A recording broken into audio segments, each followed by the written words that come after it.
बलिदान, कुंभा का आत्म बलिदान हम लोग देखने वाले हैं, ठीक है। क्लास 7 हिंदी है ना, चैप्टर 10।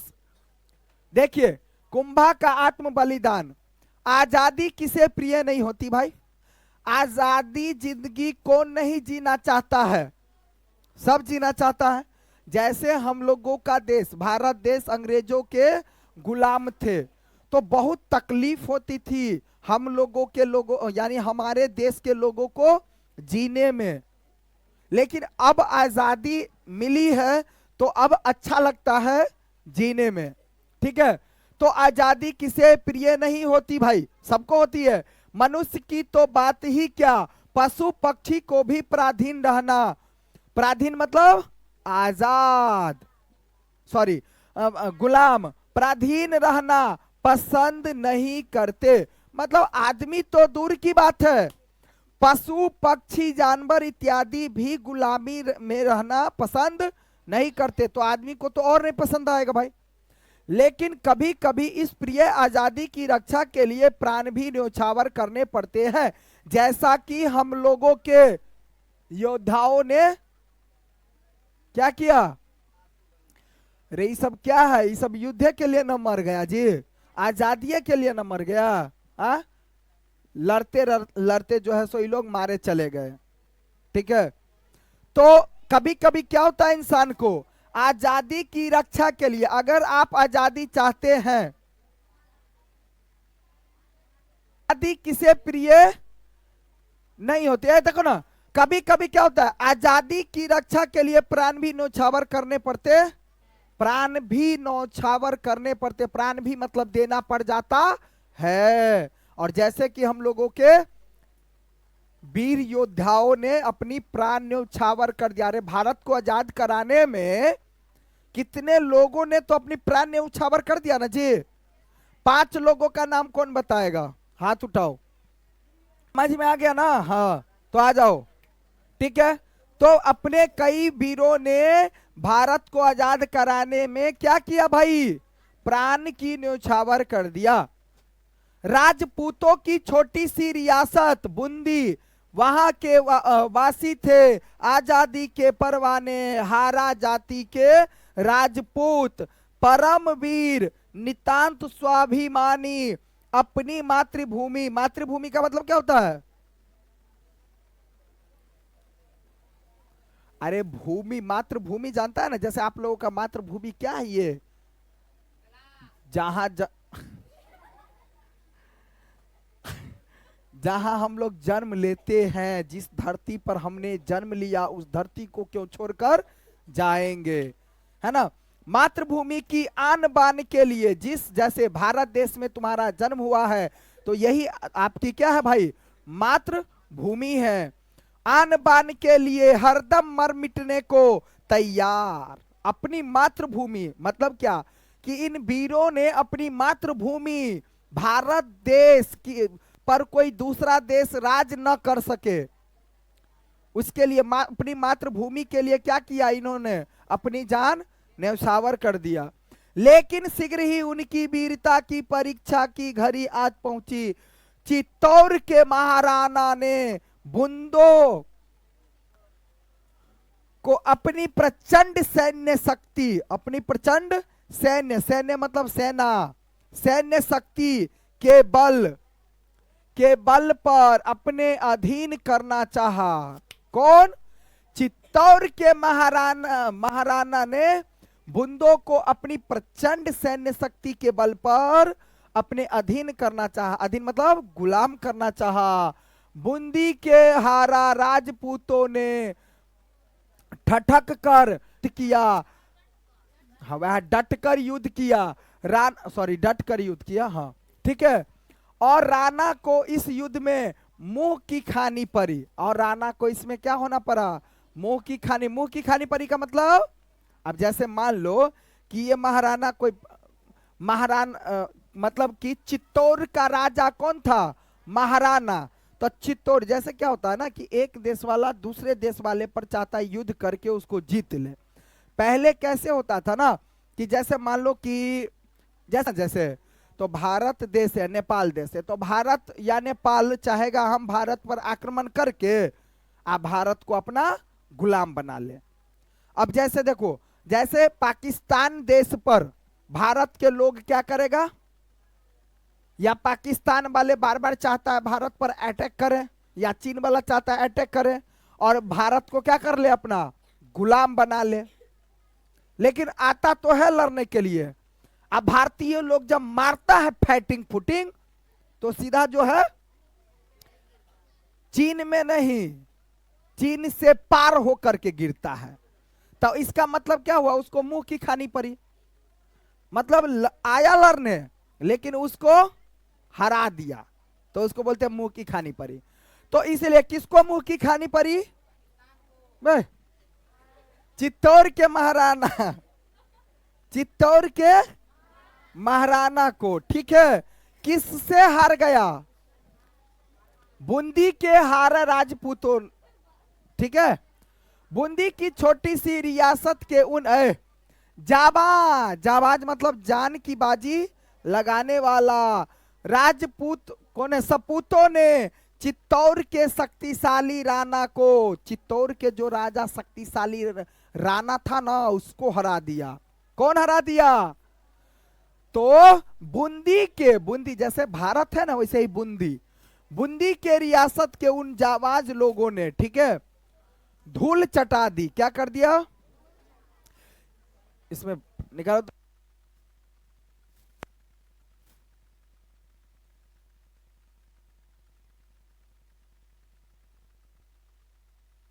इस अपमानजनक पराजय से राणा तिलमिला उठे। मतलब इस अपमानजनक से राणा जो है तिलमिला उठे। मतलब क्या कि ई हार गया, नहीं समझा, अरे ई हार गया तो इसका मतलब ई तिलमुला उठा। कौन, जब हम गेल चली जीतल हारिए गेली, बेचैन हो गया, ठीक है। वे क्रोध से आग बबूला होकर, वह क्रोध से आग बबूला होकर प्रतिज्ञा कर बैठा। कौन, राणा, जब तक बूंदी पर अपना झंडा नहीं फहरा दूंगा तब तक एक बूंद पानी भी नहीं पीऊंगा। किसने प्रण कर लिया, जैसे अभी भारत होता ना, भारत बार बार चाहता है हम आक्रमण करें पाकिस्तान चाहता है भारत पर हम आक्रमण करें बार बार, लेकिन आता है उसके मुंह की खानी पड़ती है बार बार, जो है उसको क्या होता है फिर मतलब एक प्रकार से नहीं होता है बेचैनी छाना, ठीक है, ऐसा हो गया। और ऐसा होकर के चित्तौड़ के जो राजा थे राणा, उसने क्या किया, प्रतिज्ञा कर लिया कि कभी न कभी, यानी जब तक मैं बूंदों पर राज नहीं करूंगा तब तक जो है सो पानी भी नहीं पीऊंगा। बूंदी छोटा सा राज्य सही, पर उसे चुटकियां बजाते तो जीता नहीं जा सकता था। बेशक बूंदी छोटा सा राज्य था, लेकिन फिर भी उसको आसानी से जीत नहीं सकता था, ठीक है। जल्दबाजी में बिना पूरी तैयार किए युद्ध करने पर चित्तौड़ को फिर पराजय का मुंह देखना पड़ता। पूरी तैयारी और युद्ध में काफी समय लगने की संभावना थी। ऐसी स्थिति में राणा की प्रतिज्ञा का क्या हो कि बेचारा रहे प्राण खा लेने, जब तक ओकरा हरेबे नहीं तब तक पानी नहीं पीबे तब मरिए नहीं जाता अपने। ऐसी स्थिति में राणा की प्रतिज्ञा क्या होगी, राणा अपनी प्रतिज्ञा से तिल भर भी डिगने को तैयार न थे। सोच विचार के बाद एक मंत्री को यह उपाय सूझा कि बूंदी का एक नकली किला बनाया जाए और राणा उसे जीतकर अपनी प्रतिज्ञा पूरी करे, फिर अन्न जल ग्रहण कर ले, बाद में भली भांति तैयार करके बूंदी का असली किला जीता जाए। अब देखो जैसे सपोज मान लो, खड़ा हो टोपी वाला एमडी, खड़ा हो, जैसे मान लो ये राणा है, कौन है, राणा है, ठीक है, ये चित्तौड़ का राजा है राणा। अब इस चपर चोन्हों ने क्या किया कि सोचा क्या कि हम किस पर, बुंदे पर। किस पर? बुंदे राज का नाम है, जैसे बिहार राज है ना, वैसे ही बुंदे राज का नाम है। इसके राज का नाम क्या है? चित्तौर। क्या नाम है? चित्तौर। ठीक है, तो चित्तौर के जो राणा साहब थे, राणा, उसने क्या किया, इसको बार बार आक्रमण कर रहा था। समझ में हो गया ना कहानी? बार बार आक्रमण कर रहा था, तो आक्रमण करने से बुंदे का जो सेना सब था इसको क्या कर देता था? हरा देता था। तो ये राणा जो राजा था उसने अब एक बार क्या किया, गुस्सा होकर के प्रतिज्ञा कर लिया। अब प्रतिज्ञा कर लिया कि जब तक इसको जीतूंगा नहीं तब तक पानी तक नहीं पीऊंगा। अब भाई जीतहो में तो कम से कम लगते, तैयारी कर पड़ते तब ना जीतते। अब ये जो प्रतिज्ञा कर लिया, तो अब अगर नहीं जीत पाएगा, नहीं जीत पाएगा अगर बुंदे को, तो क्या करेगा ये? अब इसको क्या करेगा? तो इसको तो मरना पड़ेगा, क्योंकि इसने तो प्रतिज्ञा कर लिया ना। अब तो सबने सोचा कि भाई अब करा क्या जाए, इसने तो प्रतिज्ञा ले लिया। इसने क्या किया? प्रतिज्ञा ले लिया।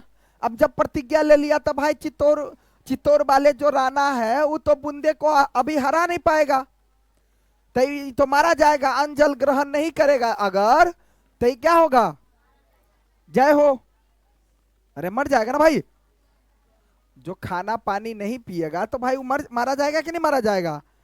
तो इसके लिए क्या किया, एक योजना बनाया गया कि मान लो छोटा सा ये जो है बुंदे है, महल बनाया जाए, यहाँ झूठे का खिलौना जका एगो महल बनायल जाए, आ ओकर नाम धो दिल जाए बुंदे।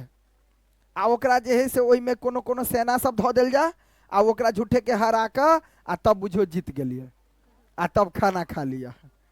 रे बात समझ में आया? ऐसा मंत्रियों ने राणा को सजेशन दिया, ठीक है, तब तुम बच गया बानर, नहीं तो जय हो जाता। बैठो, असली किला जीता जाए और तब जाकर के, अभी फिलहाल तुम अन्न जल ग्रहण कर लेगा, मतलब उसका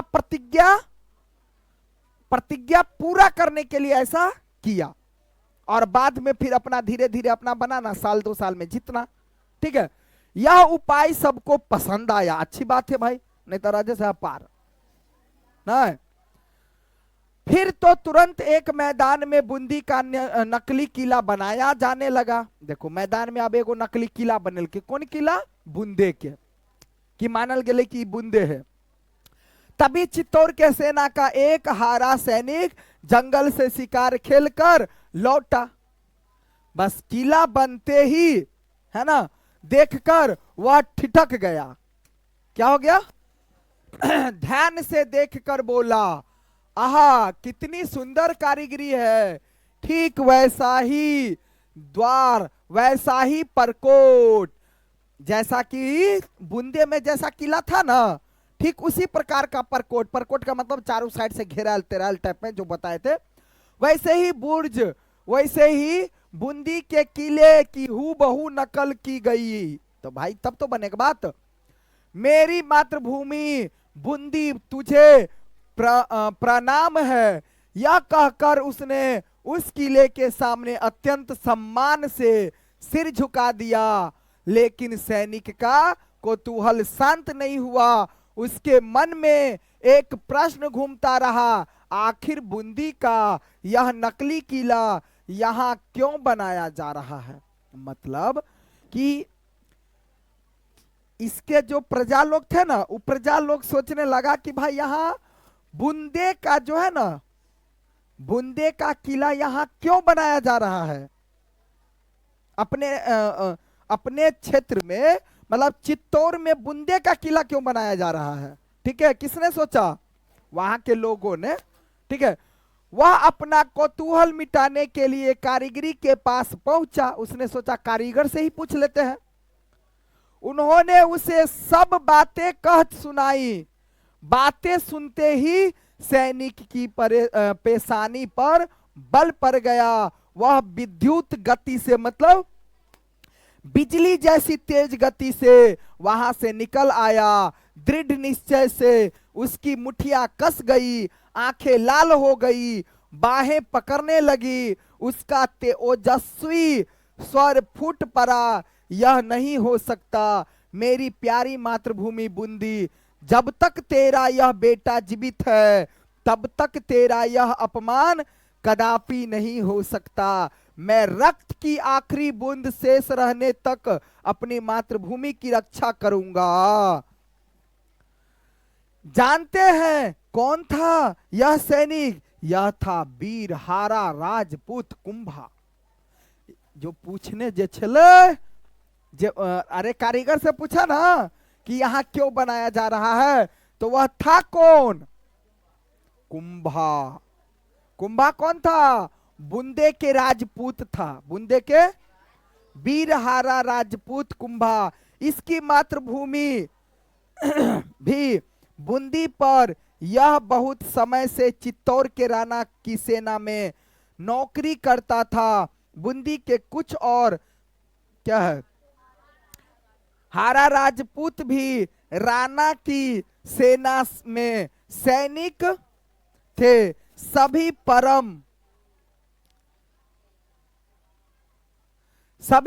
स्वाभि भक्त परम वीर, ये सभी राणा के लिए हर दम मरने मिटने को तैयार थे। पर क्या है अब, पर अपनी मातृभूमि बूंदी को अपमानित करने का यह नाटक इसके लिए अत्यंत असहाय था। और क्या है, सच चित्तौड़ वासी इन हारा राजपूतों की इस नाराजगी से बेखबर थे। योजना अनुसार राणा दूसरे दिन बूंदी के नकली किले को जीतने के लिए सेना लेकर चले। अब ई राजा झूठे के एगो जब बनाल रहे किला, तेकरा जे से झूठे के घोड़ा तोड़ा पर चढ़ कर आ कुछ सेना लक अपने मतलब अपने फील्ड में बना कर आ वही पर आप कथी कर लेल के आक्रमण झूठे के, है ना। एकदम निश्चित जीत के बारे में पूरी तरह क्या कहें जी,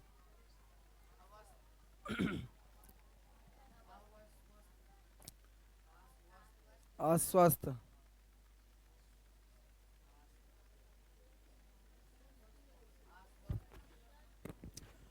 हाँ, चित्तौड़वासी इन हारा राजपूतों की इस नाराजगी से बेखबर। योजना अनुसार राणा दूसरे बुंदे ने नकली किले को जीतने के लिए सेना लेकर चल पड़े। एकदम निश्चित जीत के बारे में पूरी तरह अस्वस्थ, क्योंकि वास्तविक युद्ध नहीं, अस्वस्थ क्योंकि वास्तविक युद्ध नहीं, युद्ध का नाटक ही तो होना था।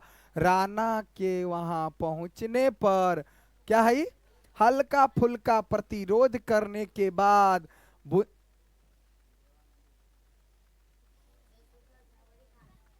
बूंदी के नकली सैनिकों को हथियार आब गल होते मार का, बूंदी के नकली सैनिकों को हथियार, बूंदी के नकली सैनिकों को हथियार डाल देने थे। मतलब कहने का क्या हुआ कि बूंदी के नकली सैनिकों को हथियार डाल देने थे। लेकिन यह क्या, नकली किले में घुसने से पहले ही राणा को तीरों की जोरदार बौछार का सामना करना पड़ा। तीर ठीक लक्ष्य साध कर छोड़े जा रहे थे। राणा ने बड़ी मुश्किल से अपनी को बचाया। यह सब कुछ अप्रत्याशित था, कोई नहीं जान पाया कि यह कैसे हुआ। हा? तीरों मतलब तीर बाण, राम भगवान जे तीर छोड़े है। अरे धनुष बाण तीर नहीं है, ई वाला तीर एना जे रहे है नहीं रहे है, देखने चाहिए कि नहीं देखने चाहिए, एहन जे रहे।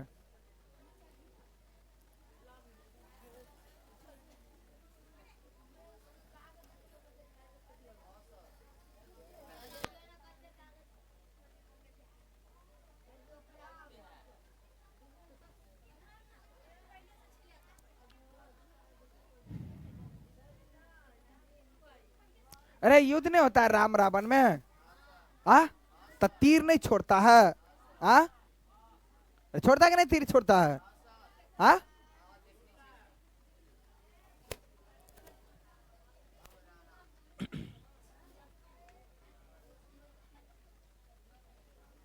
कर ले बदमाशी कर छे छोड़ दो। ए बदमाशी करे अरे चुप ना था कदी बगले डॉक्टर के अप्रत्याशित था कोई नहीं जान पाया गेले वो गेले मारल गेले। अब राणा का सेनापति यह जानने के लिए आगे बढ़ा कि महाराजा माजरा क्या है तभी अंदर से हारा राजपूत वीर कुंभा का सिंह गर्जन सुनाई पड़ा। सेनापति जी खबरदार पीछे हटिए हमारे जीते जी आप बूंदी के किले में पैर नहीं रख पाएंगे। अंदर आने के लिए आपको बूंदी के वीरों की लाशों को पर से गुजरना होगा। अच्छा कुंभा यह तुम हो। अरे भाई यह बूंदी नहीं है यो तो राणा की प्रतिज्ञा पूरा करने के लिए बनाया गया नकली किला है। बात समझो बेटा और एक तरफ हट जाओ। रे बात समझ आया। बात समझो बउए और एक तरफ हट जाओ। ठीक है मतलब समझ में आया।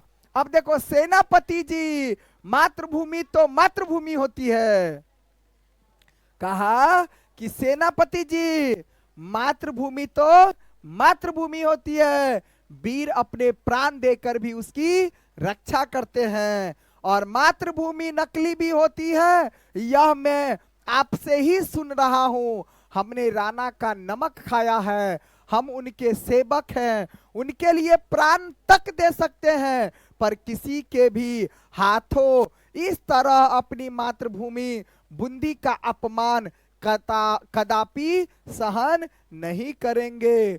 सभी लोगों ने लाख समझाया लेकिन बूंदी के नकली किले में मोर्चा बंदी करके डटे हुए उन मुट्ठी भर हारा राजपूतों में से कोई तिल भर भी डिगने या झुकने को तैयार नहीं हुआ और अंत में युद्ध हुआ। एक बेमेल मुकाबला। एक ओर चित्तौड़ के राणा हजारों सैनिक और दूसरी ओर हारा कुंभा के नेतृत्व में लड़ने वाले 20-25 देशभक्त की छोटी सी टोली जो बूंदी के उस नकली किले में मातृभूमि के प्रति प्रेम की भावना लिए हुए उसकी रक्षा करती हुई मर मिटी। जब तक एक भी हारा राजपूत जिंदा रहा चित्तौड़ का एक भी सिपाही बूंदी के उस नकली किले में प्रवेश नहीं कर पाया। कहानी का अंत हो गया।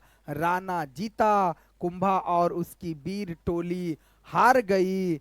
और पर क्या सचमुच ऐसा ही हुआ? नहीं, लगता ऐसा है जैसे राणा जीत कर ही भी हार गया और कुंभा अपनी मातृभूमि की आन बान के लिए मरकर भी युद्ध में जीत गया। सचमुच कोई जीत हार से भी कोई बदतर होती है। मतलब क्या? सच में कोई कभी कभी जीत जो होता है हार से भी बदतर होती है और कोई हार जीत से भी अधिक शानदार। क्या कुंभा की हार तथा उसका आत्म बलिदान किसी शानदार जीत से भी अधिक गौरवपूर्ण नहीं है? हाँ है। मतलब समझ में आया। जैसे इसने क्या किया, एक छोटा सा जो किला बनाया नकली वाला, तो गेले युद्ध कर, लेकिन उ जब बनबैत रहे न त एगो रहे कथी कुंभा जे रहे कत के बुंदेहे के, लेकिन वो केकर नौकर रहे? राणा के। तो उ राणा के नौकर रहे तो पता कल के पूछल के कि भाई क्यों बनाया जा रहा है? तो कहल के बूंदे का किला बना करके और इसको ध्वस्त करेगा राणा और अपनी प्रतिज्ञा पूरा करेगा। कहा नहीं, हम ऐसा नहीं होने देंगे। मातृभूमि तो मातृभूमि, झूठों के मतलब अपमान तो हुआ ना जी, अपमानित भी हम अपने किला के नाम पर नहीं होने देंगे। किसने कहा? कुंभा ने। तो कुंभा ने क्या, राजा तो सोचल कि हमरा मन तो लागबे नहीं करो, ती तो झूठे फूसे के है कदे। अरे राजा को क्या लगा भाई, ये तो झूठे फूसे का ना है, हमको तो बस इसको ध्वस्त करना है, बात खत्म। लेकिन कुंभा ने क्या किया? कुंभा ने क्या किया? एकदम तीर बांध लो को सब जे रहे तैयार। जब ये राजा साहब आगा बढ़ले तो राजा साहब पर बांध छोड़ लगले कि बेचारा के नहीं तो जहाँ से बचा का भागल, है ना। बराती गया था जी।